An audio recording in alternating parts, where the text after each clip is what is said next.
Phoenix Rising have been a back three team essentially since Juan Guerra took over the coaching job, and Danny Stone carried over that system into the 2024 season, albeit to less success. So his switch into a 4-2-3-1 this weekend was crucial in the way that Phoenix was able to get results against Colorado Springs. You see the balance that Phoenix could get from their new shape there. Their heat map was very much dispersed across the pitch in an equitable way. And a lot of that had to do with the role Fede Varela played as that number 10 player between the lines. Here you see him linking play, bringing a winger and right back Lawrence White into the possessive build-up sequence. Varela was essentially the man that the shape catered to. You took off a center back and got that extra player between the lines in the midfield. And he was really brilliant creatively. You're seeing him find spaces in the channels, play in important passes over the top, and ultimately help Phoenix to create looks downfield. The impact was also felt in the defensive phase of the game.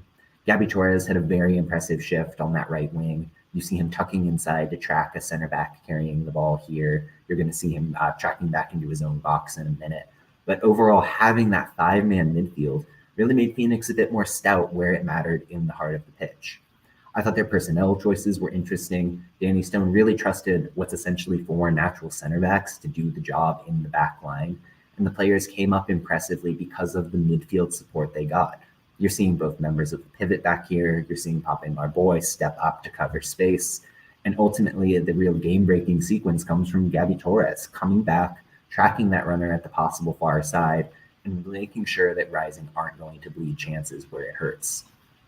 This was just an assured performance overall. Having that extra body in the midfield made the press make more sense, added a real sense of impetus in possession, and gives this team a format going forward in a way that maybe they didn't have. There was always going to be evolution with Danny Trejo out, with Manuel Arteaga out, and this team is growing in a way that is going to make sense for them to possibly get back into the title